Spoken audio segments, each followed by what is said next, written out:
I still can't wrap my head around what went down that day. One second I was relaxing in my backyard, enjoying the quiet, and the next I was staring at catastrophe I never imagined. The HOA had officially crossed the boundary this time.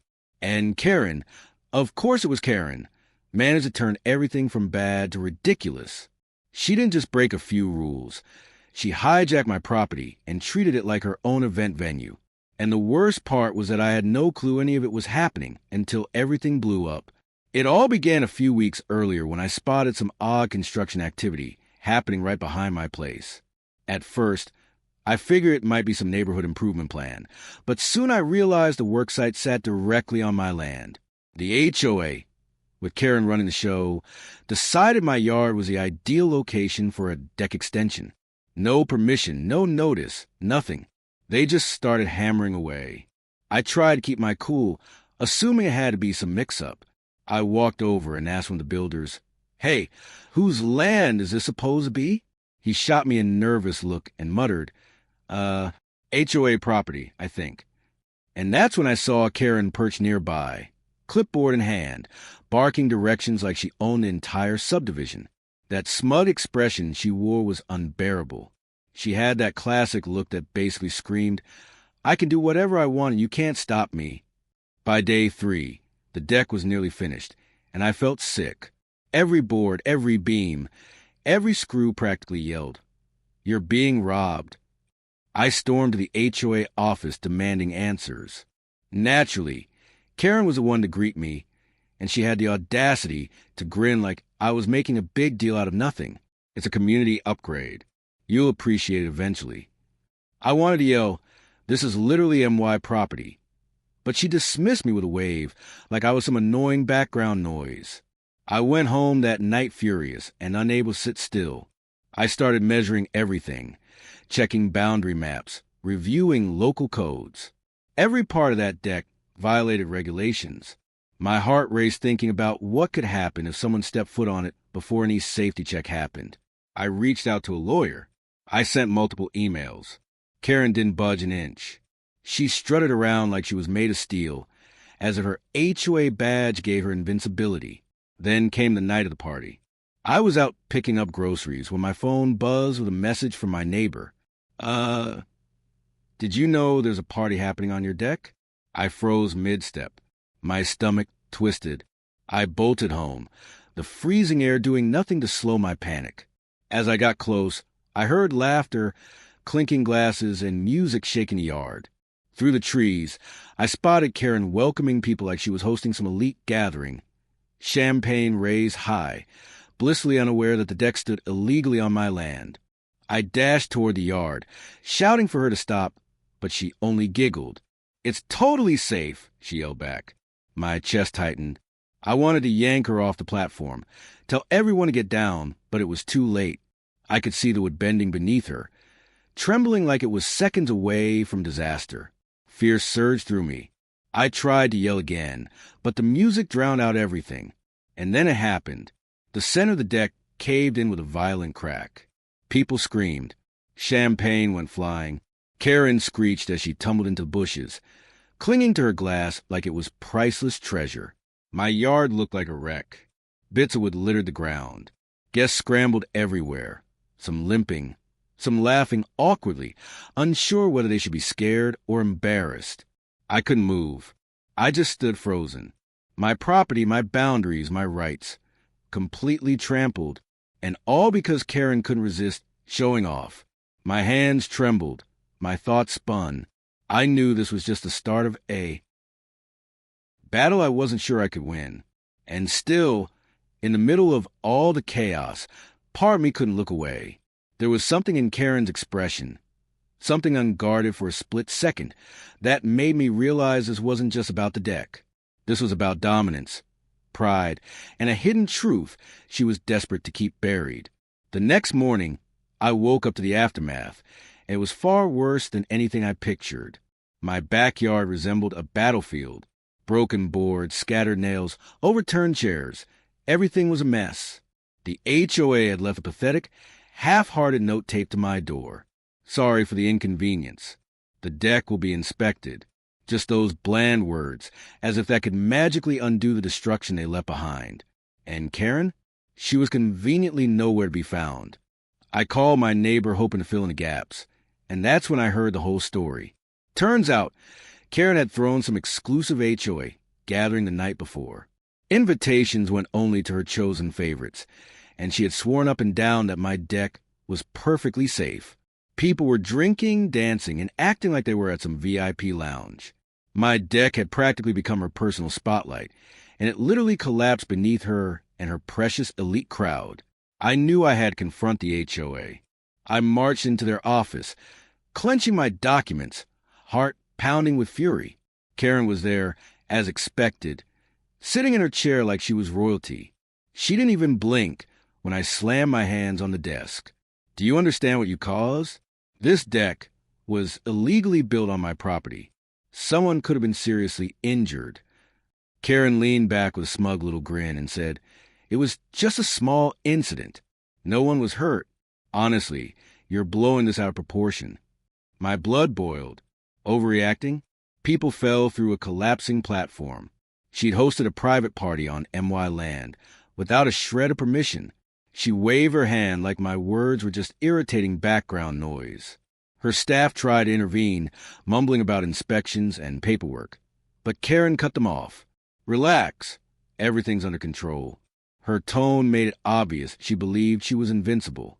Every part of her posture radiated superiority. That's when I realized this went deeper than a deck. This was about her hunger for control, her need to flaunt her HOA power at any cost. Determined not to let her win, I contacted the city inspectors. They arrived the very next day and immediately shook their heads. "This is a disaster waiting to happen," one said while scribbling notes. "The whole structure is unstable, and there are 0 permits. Whoever authorized this needs to be held responsible." A wave of relief and anger hit me at once. I finally had formal proof. But Karen wasn't shaken in the slightest. She even attempted to charm the inspectors, flashing a smile and brushing off the damage, as if charm could erase months of reckless behavior. Then things escalated.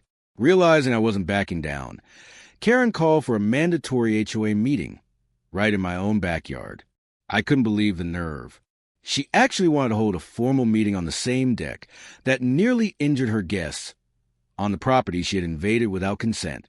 I tried to refuse, reminding them of the safety concerns and the legal issues, but the board, most of them clearly intimidated by Karen, insisted on proceeding. Torn between loyalty to their self-appointed queen and basic logic, they chose her.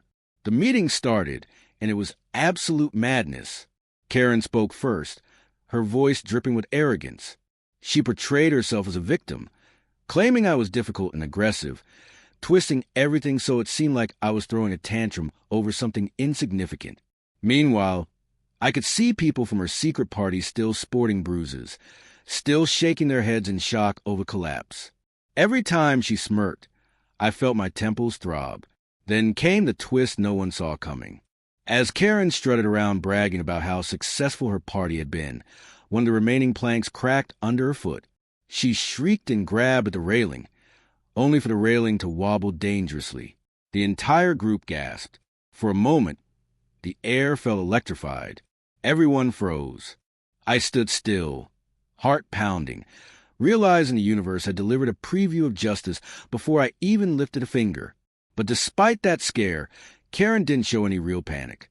She straightened her clothes, fixed her hair, and continued talking like nothing had happened. Watching her was like seeing a tightrope walker pretend the snapped wire beneath them didn't exist. But something in her eyes flickered, a raw, vulnerable flash, a hint of a secret fueling all her reckless decisions, something deeper than arrogance. By the time the meeting ended, tension was suffocating. I had documented everything, contacted the inspectors again, and even had a few neighbors stepping up to back my claims. But Karen? She was plotting her next move, and I could feel it brewing. She wasn't finished. Not even close.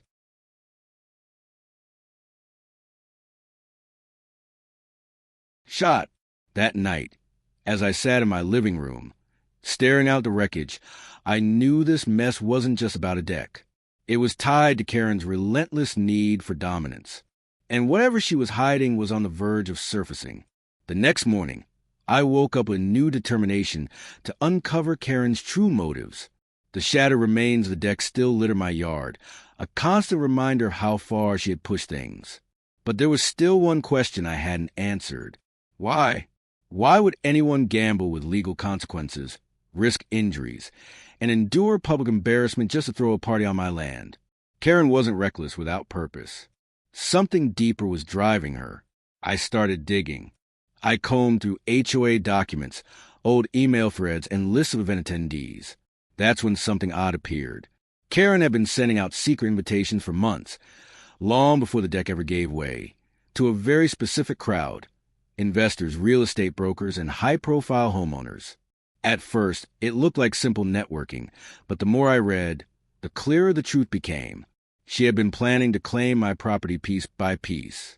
She wanted to host gatherings there, parade around, and persuade the HOA that my yard was communal land, laying the groundwork to seize it formally. The collapse wasn't just bad luck.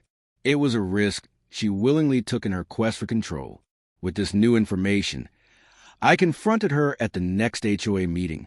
I presented everything: the emails, the guest lists, the investor plans.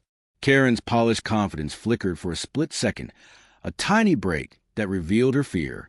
"You don't understand the bigger picture," she muttered, struggling to compose herself. I shook my head. "Oh, I get it. You put people in danger, broke the law, and turned my backyard into your personal showroom. And it ends now." The room fell silent. Other board members stared wide-eyed, whispering among themselves. Even Karen's usual loyal supporters were stunned into silence. I could see panic, fury, and desperation swarm across her face. Then the last thing I expected happened. Instead of denying it further, she laughed. A strained, almost unhinged laugh. "Fine. Yes, I was trying to. I thought it would work, but I didn't expect it to collapse like that." Her confession hung heavy in the air, undeniable and damning. But things weren't over yet. As the board started writing up a formal complaint, one of the quieter neighbors, a man who rarely said a word, stepped forward. "Actually, there's something else everyone should know about Karen." All heads turned. He handed over photos he had taken during the party, images that showed more than the deck breaking apart. They revealed Karen manipulating people, subtly coaxing certain HOA members to vote for changes that would benefit her personally. The evidence was overwhelming. With my documentation and his photographs combined, the board had no room to protect her. This time, Karen couldn't charm, bully, or talk her way out. The vote was unanimous. She was stripped of all HOA authority. She tried to fight it, but her protests were drowned out by the mountain of proof. For the first time, her ego and grip on power completely collapsed. I finally exhaled as I stared at my yard. The debris was still scattered, but a sense of peace washed over me. Karen's schemes were exposed, and the HOA's control over my property had finally crumbled. And in an odd twist, I recognized something important. The turmoil, the drama, the anxiety. It pushed the board, the neighbors, and even me to finally see the truth. Without that disaster, Karen's schemes might have gone unnoticed indefinitely. Weeks later, the deck was rebuilt, this time legally, properly, and under my direct supervision. Karen packed up and left the neighborhood quietly, leaving behind only whispers and speculation. And for the first time in months, I could sit outside without dread, knowing my property, my decisions, and my life were truly my own again. The lesson became clear. Some people will twist rules, manipulate others, and push boundaries just to hold power. But sooner or later, the truth catches up, and sometimes it comes crashing down in the most literal way. If you enjoyed this story, make sure to hit that subscribe button. Every single sub motivates me to bring you even more dramatic, outrageous HOA tales. And don't forget to tap the bell icon so you never miss an upload. I'll see you in the next story, where the justice gets even sweeter.